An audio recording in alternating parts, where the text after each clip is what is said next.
Good afternoon again. I think we can start now. Thank you for joining us today at DePaul's first webinar for the year 2020. I would like to take this opportunity to deeply thank the US Embassy and the Bahrain Institute of Banking and Finance for assisting in hosting this. We're very pleased and honored to be here today. And just to briefly introduce myself, my name is Lamia Ibrahim, and I'm the program manager of the DePaul University program in Bahrain, in partnership with the Bahrain Institute of Banking and Finance. And we currently offer 3 postgraduate programs in partnership with DePaul, which is the MBA, the Masters of Human Resources, and the Masters of Finance. Our webinar today is entitled, Why is it important to pursue a postgraduate degree in 2020, despite, of course, the current COVID-19 pandemic, which has definitely hugely had impacted our lives. So I'm very honored to introduce our speaker, Ms. Sibling Lam, the Associate Director of Graduate Programs at DePaul University Kalstad Graduate School of Business. So she's joining us from Chicago, so it's morning time there. And Ms. Sibling has worked over 7 years in the higher education industry. She's very passionate about working with students from historically underrepresented backgrounds as well as international students. So without further delays, I would like to give the floor to Ms. Sibling. And in the meantime, please do not hesitate to type in your questions in the chat, and we will address them towards the end of the session. So Ms. Sibling, I give the floor to you, and good morning to you.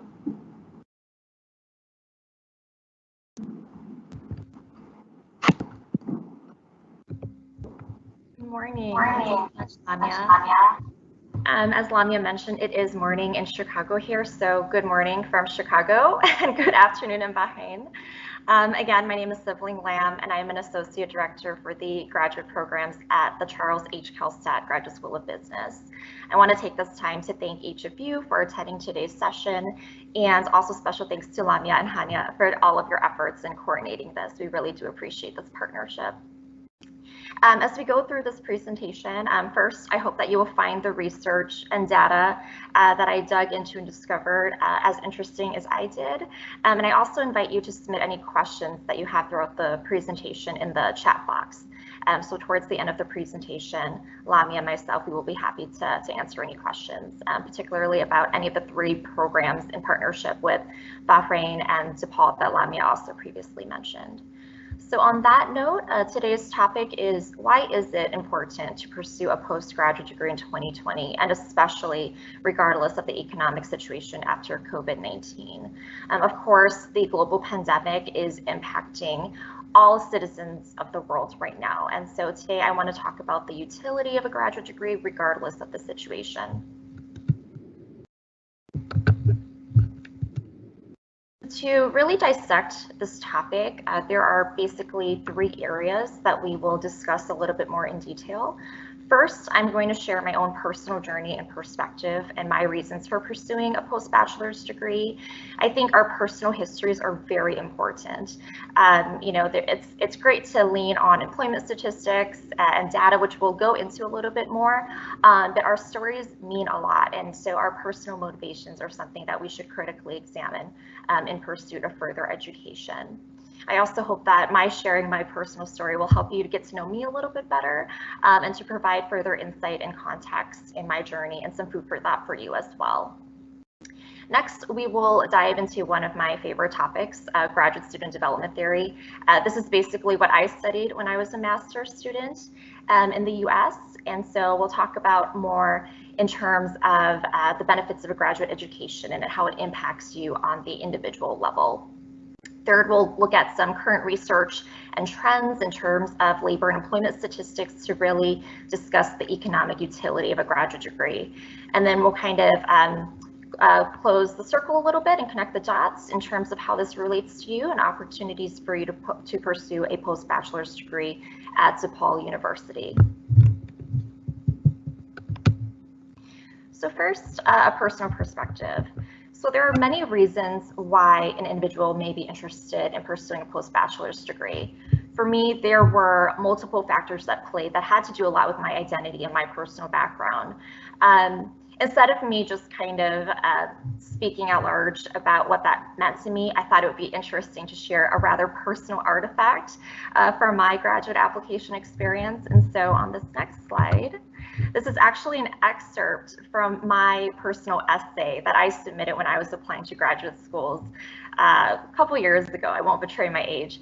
This is quite a while ago, so it's a little bit embarrassing in the sense that this is quite personal to me, but I think it's really important to share so that you understand a little bit more about my motivations. So I'll go ahead and read this to you. So the excerpt reads, as a refugee immigrant and first-generation college student, I never expected to develop a passion for higher education. I am eager to complete my master's degree in higher education and student affairs administration in order to gain the organizational, cultural, diversity, and historic knowledge necessary to serve as an effective higher education administrator and student affairs practitioner.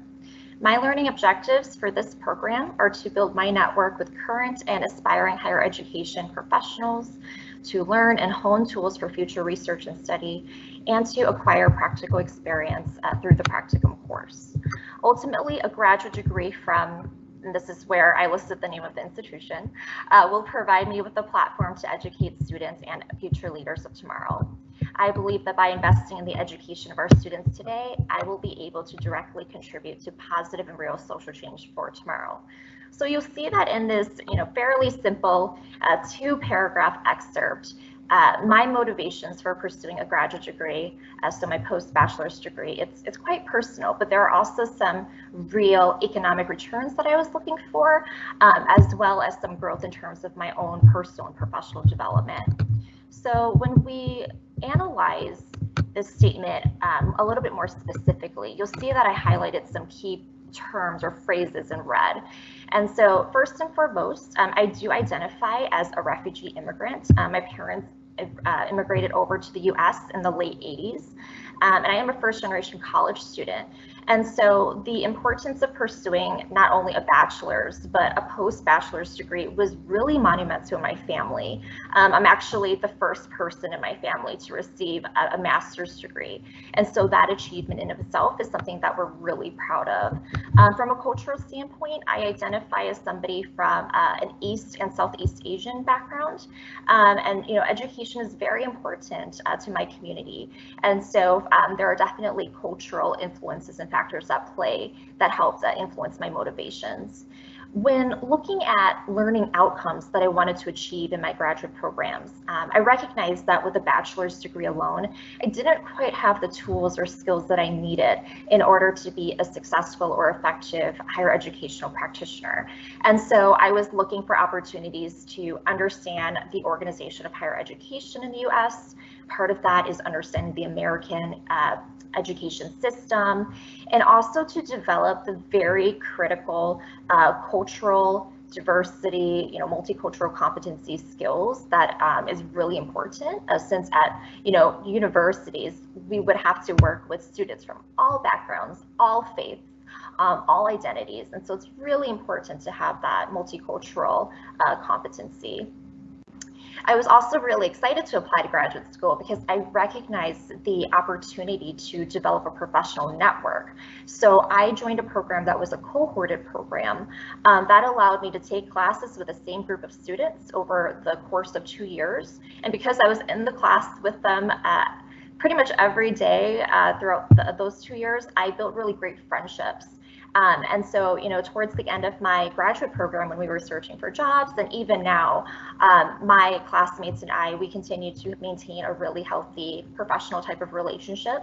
And if we know of any opportunities in terms of employment, we are always happy to recommend each other or make references.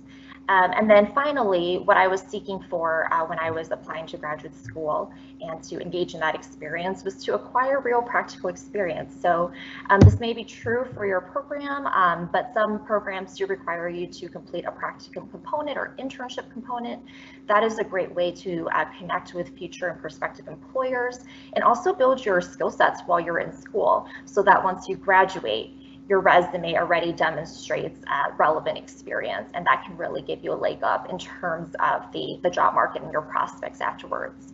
And then finally, on a very personal note, my motivations for pursuing a graduate degree has to do with my belief that we are all agents of social change.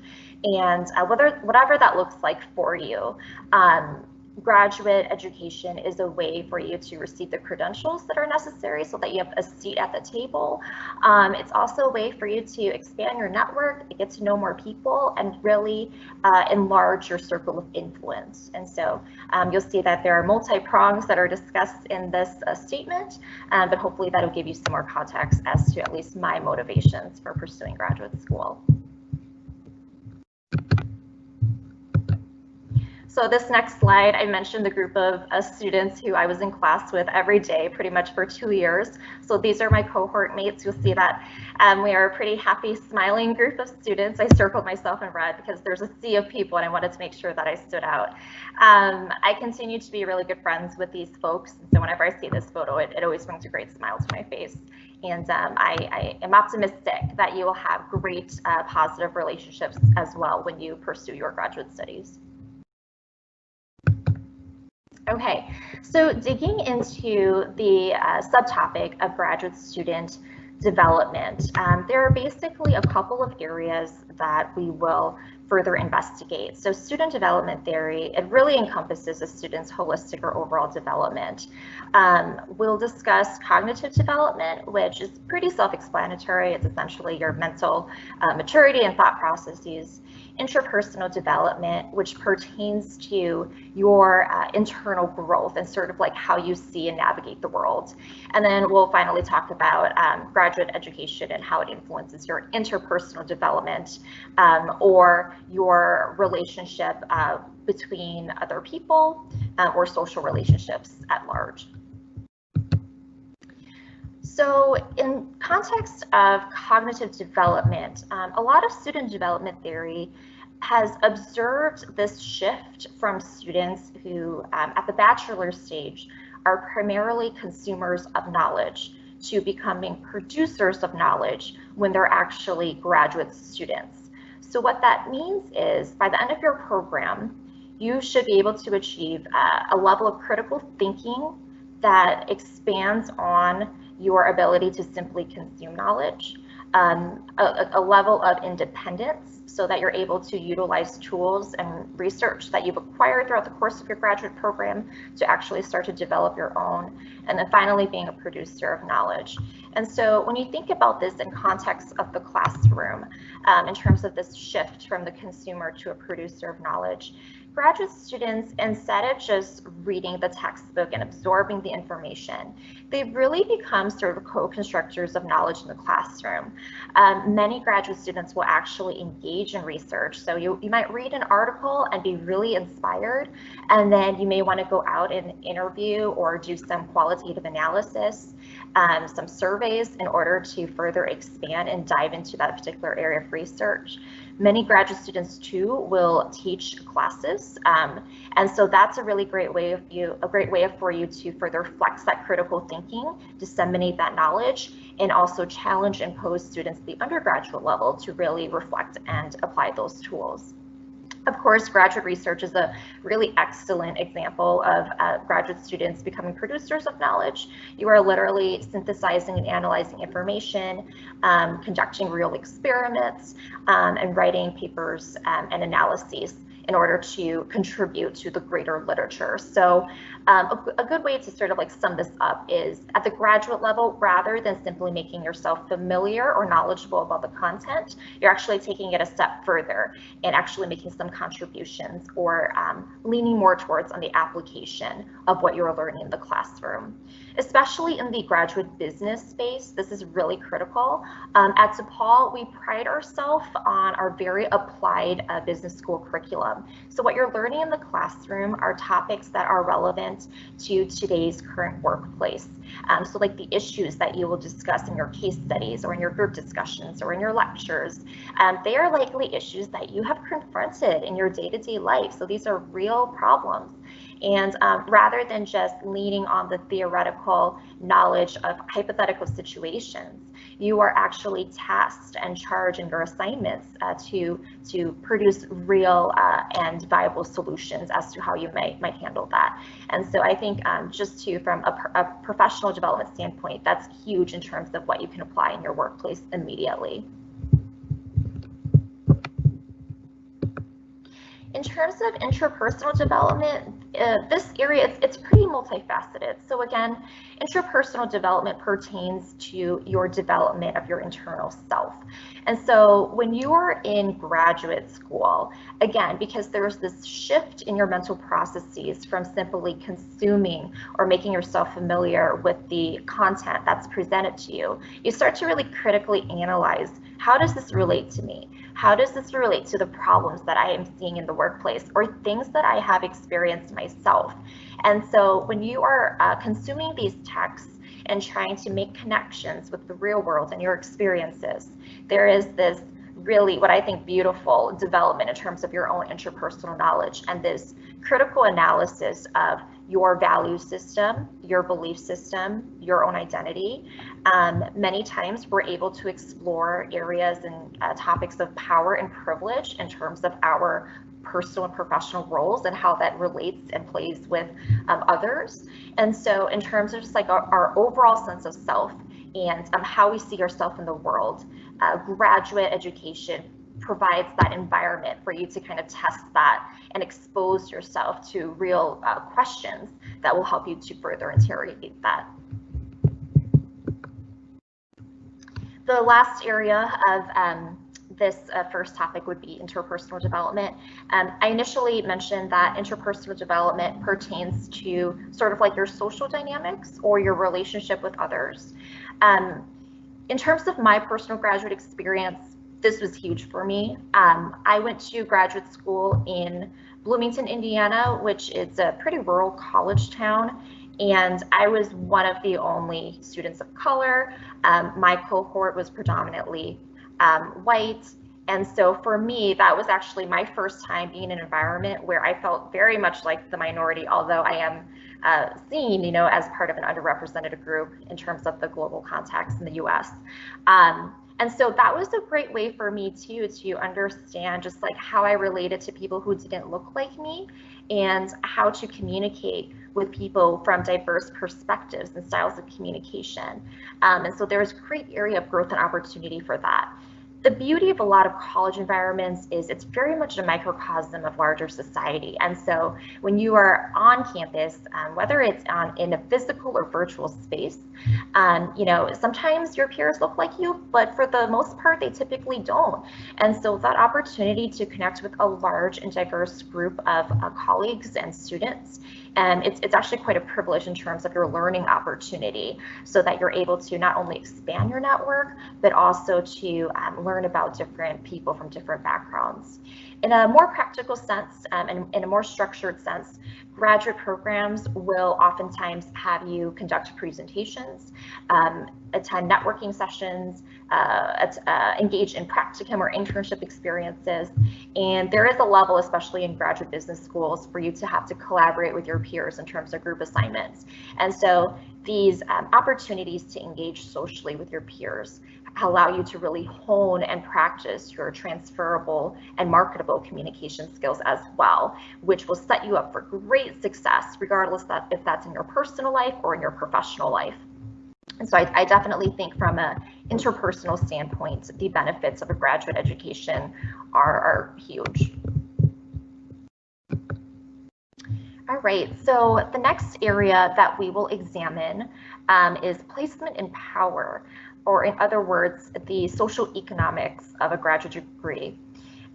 So while the pursuit and achievement of a graduate degree will not completely safeguard students once they enter the workforce. There's a lot of data that actually show consistently that a graduate degree can offer you some protection, especially in light of crises, whether they're financial or a global pandemic right now, which has some interweavings with the financial crises as well.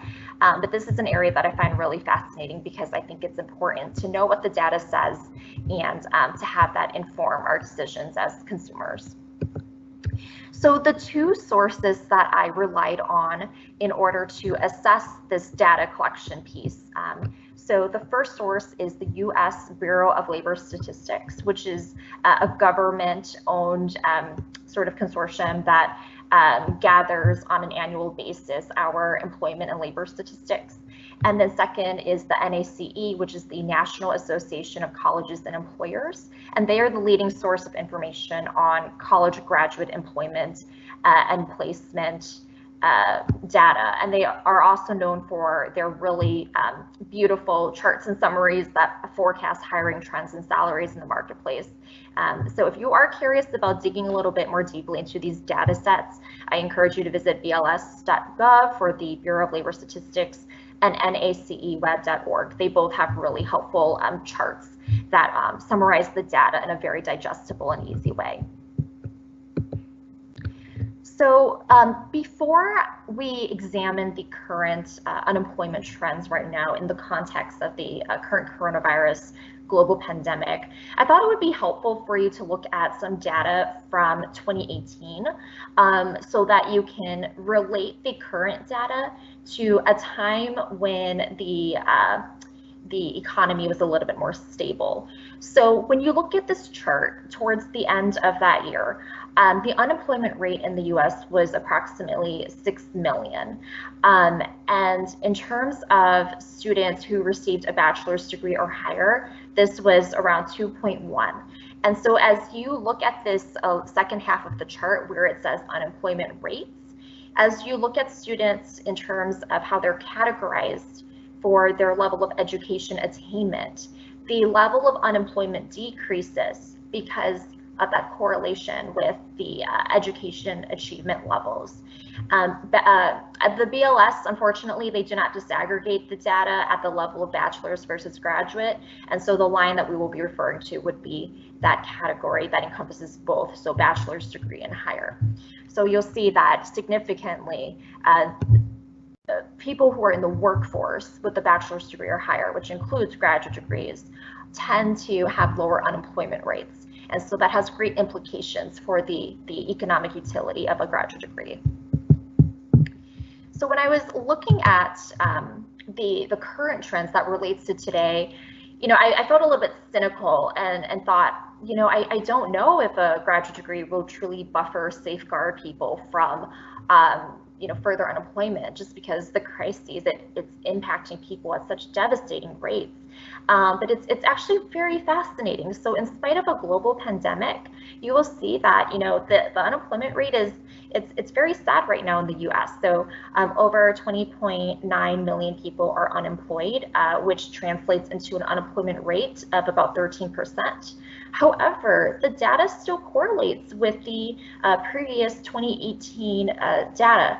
So as you looked again towards the end of the page, when we're looking at the actual level of education attainment among people who were surveyed, individuals with a bachelor's degree or higher, again, that includes individuals with a graduate degree, it's significantly less compared to those without. So if you have a bachelor's degree or higher, the unemployment rate is currently 7.4% as opposed to 13.3% if you've completed only an associate's degree or lower, and 19.9% for those with only a high school diploma. And so that data is extremely compelling and shows that there are still there's something to be said about having a graduate degree and the type of job opportunities that you are able to secure, and thus in hand is able to allow you to have some protections, even in the midst of a very unpredictable global pandemic like the coronavirus.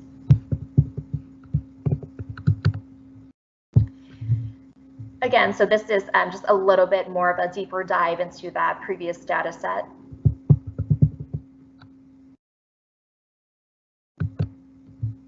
Okay, and so the next couple of slides, this information is the data sets from the NACE, again, the National Association of Colleges and Employers, who are they're essentially the leading and premier research group that collects this data. And so you'll see that, so this is based on 2019 data, that individuals with just a bachelor's degree, they were able to secure a job at a rate of about 54.5%. At a graduate degree, this was much higher at 69.5%. And so again, in terms of the economic returns and opportunities to secure employment, individuals who have a graduate degree definitely have a bit of an edge compared to those who have just completed undergraduate education. In terms of the actual mean median salaries, when we look at individuals with just a bachelor's degree, the mean or the average starting salary, it's around $51,000. And then with a graduate degree, it is $66,000. And I'll leave the slide up just for a little bit so that you can take in this information a little bit.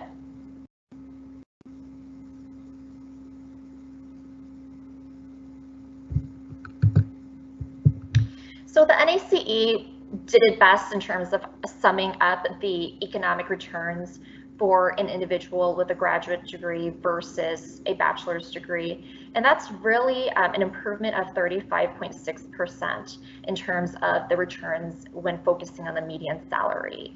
So I think in terms of what the data is saying, the projections for your earning potential, it's pretty convincing in terms of the fact that a graduate degree will set you up for great success compared to simply securing a bachelor's degree only.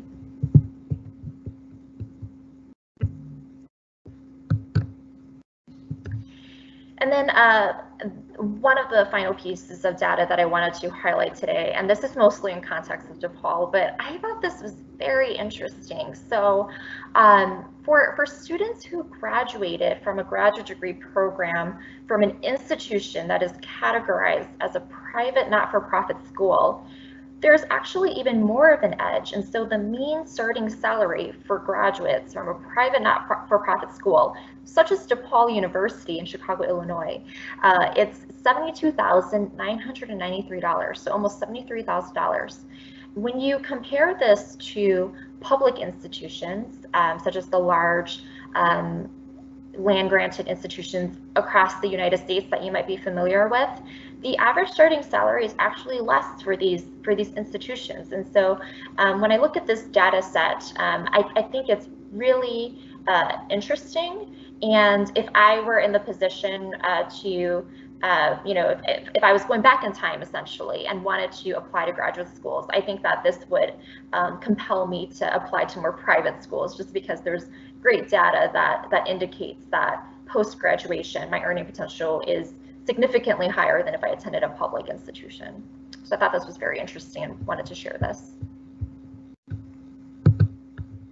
Okay, so now that we have looked at sort of the data and research that's available, and again, I hope that you found that as interesting as I did, I'm going to wrap up the presentation by connecting the dots and discussing more about how this relates to Bahrain and then the relationship with DePaul University.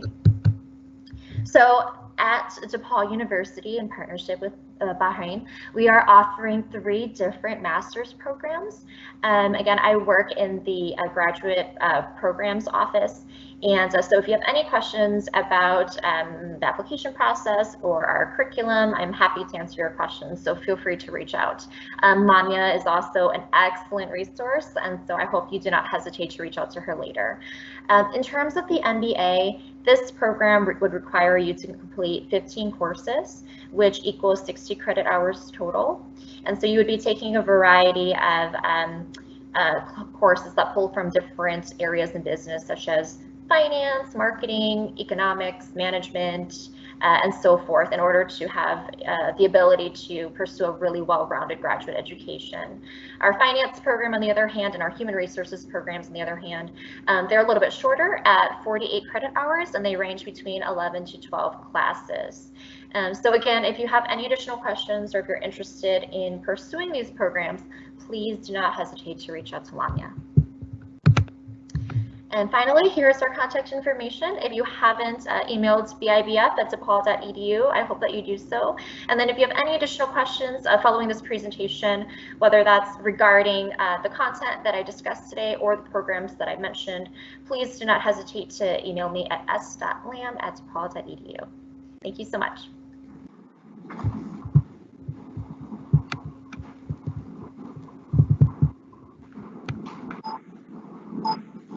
Thank you so much, Sibling. That was quite an interesting presentation. So we have two questions. The first question is there any plans to include more majors to the programs in Bahrain? If yes, what are they? So as Ms. Sibling highlighted in her last slides, that we do have 3 programs in Bahrain, which is the MBA, the Masters of Human Resources, and the Masters of Finance. The Masters of Finance was put on hold for quite a while because it was updated by DePaul University. So basically, we continuously update the programs in order to ensure that we are in line with the market needs, in line with the new technologies that are emerging, and the new financial concepts that are emerging in the sector. So for the time being, we have reintroduced the MSF. We have relaunched it as something completely new than the MSF that we had before. Of course, we are always looking at the market needs. We're always looking into what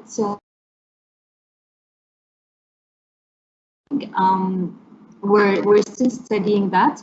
And as you know, we need to also be in line with the Higher Education Council in Bahrain. So basically, introducing new programs does take a lot of studies and does take a lot of time.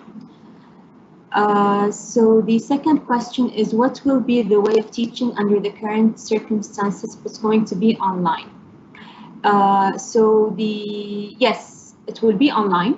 Only the first 2 modules. So the expected date of study for the MBA and the MSHR, and not the MS Finance yet, because it will be at the end of the year. But for the MBA and the MSHR, which most of you have applied for already, we will start in September 2020. We are currently putting in place the schedules, which will be sent to all those registered towards the end of this month. The first 2 modules only will be held online. Now, when I say online, it will be taught by DePaul faculty. We will have the exact same format, the exact same teaching methods as if you are in class. You will have access to the teacher, of course, to the faculty, DePaul faculty only, one-to-one, with specific time slots where you will intervene live with the professor, live classrooms. And at the same time, you will be required to submit the same requirements. The only difference is that for the online, the first 2 online modules, we will extend them to 5 weeks instead of 3 weeks to give you more time to submit your requirements. Of course, this will not affect the graduation date.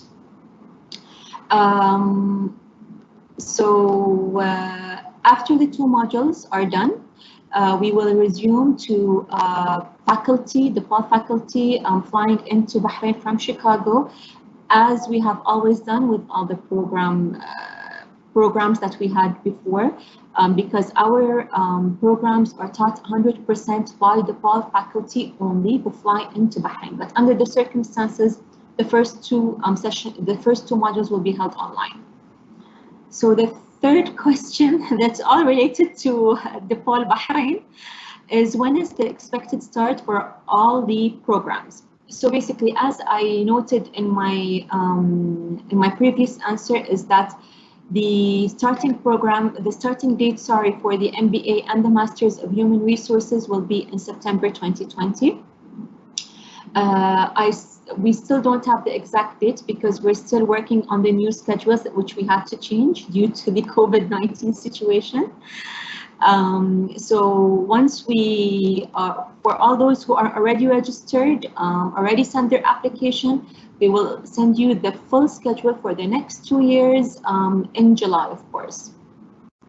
As for the MSF, it will start in the beginning of 2021, first quarter.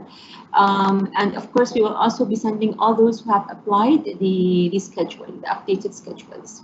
Because it's, as I said, it's a full new program. And if you have any inquiries in regards to the new MSF or any programs, please feel free to contact us directly. On 1781-5509. So if the last question also is, if I applied for MBA, can I shift my, I can't see the end of the question, just a second. Can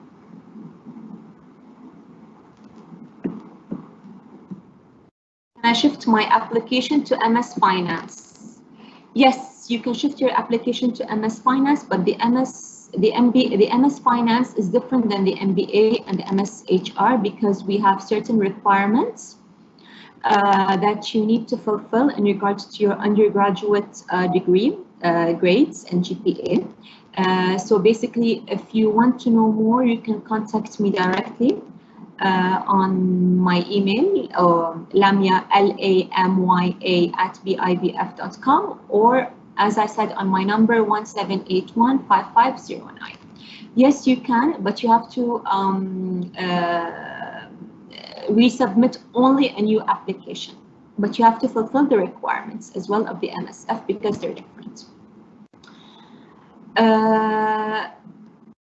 The next question is, can we know more about the tuition fees? Yes. Basically, the tuition fees for the MBA program is 13,404 Bahraini dinars, which is payable over 6 installments.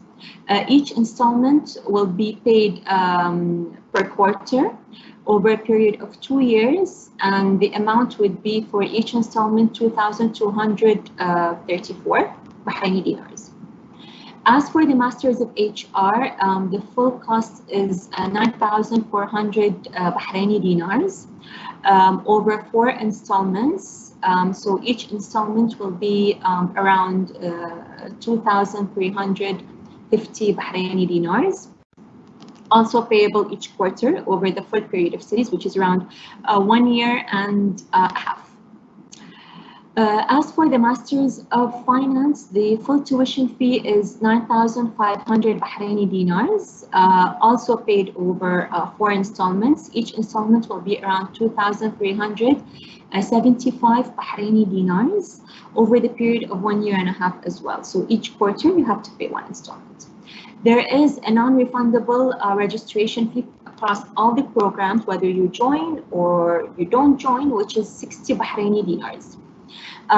What's interesting is that our applications are valid for 5 years. So what I mean is that if you apply now and you decide and you pay the 60 BD and you are accepted to the program, your acceptance is valid for 5 years. So you have 5 years to decide when you will join the program.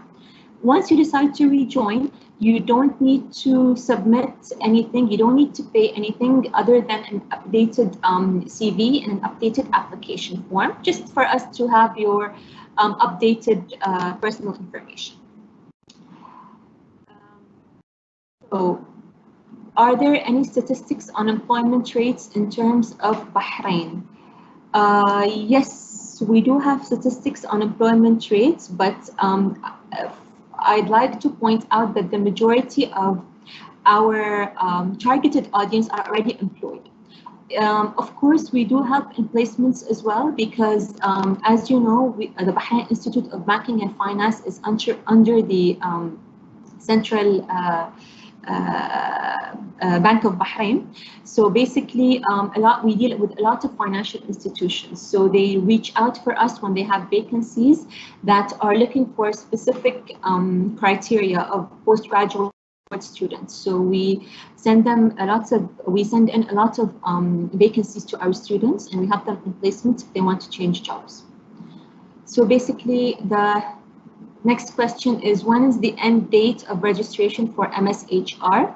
The end date for registration would be the end of July for MBA and MSHR, because as you know, in August, BIBF is closed. So we want to process all the applications and get you all the acceptances as soon as possible. As you know, you need to apply on the DePaul University portal, and by the time you submit all the missing documents, DePaul reviews your application, you get your acceptance letter.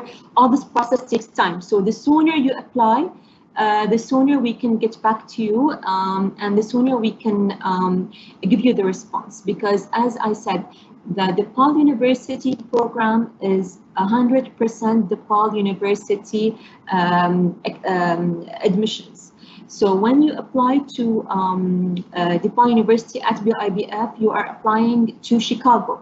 The only difference is that you are, it's the exact same program. The only difference is that you are sitting in the classes in Bahrain, and we are BIBF is supporting with all the logistics. So we even give you a student card that you are a student at DePaul.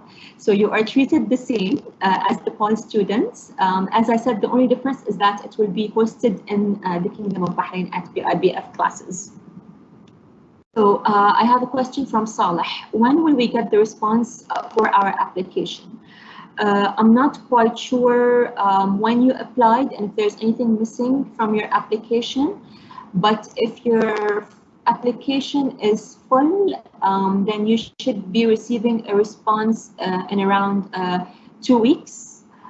If you haven't received the response, then there must be something wrong, especially with the COVID-19 situation. We were in and out, even out of the office. Even DePaul had to close down for a certain time. So there might be a delay from our side as well. Please email me. Since you applied, I'm sure you already know me. So please get in touch with me, and I'll be more than happy to help you out. So last but not least, I'd invite you that if you have any information or require any information about the programs that we offer in collaboration with DePaul University, please feel free to contact me at any time on 1781-5509, on my personal email lamya@bibf.com, or on our information email depaul@bibf.com, which is we respond on timely matter. And to apply, you can visit our website www.bibf.com. You can go directly to the Academic Centers tab, where you will find the postgraduate page. You'll click, it will take you to a link to DePaul website, where you can upload all your documents. So everything is done online. You do not need to come to BIBF, especially under these circumstances. And you also can pay the registration fee on pay.bibf.com, which is also on the website. So if you need any assistance to go through this, we will be more than happy to assist you. So if there are any other questions, Sibling, if you'd like to add anything from your side? I think you did a great job covering everything. If anybody has questions about their application status, I would encourage you to first reach out to Lamia, but you're also welcome to reach out to our team too. Yes, of course. So thank you, everyone, again. Thank you, Sibling, for your time. And hopefully we will have more webinars with DePaul faculty very soon. And looking forward to hearing from you all. And I wish you the best of luck, and have a lovely evening, and have a lovely day, Sibling. Thank you. Thank you again, Lamia. I really appreciate it. Thank you.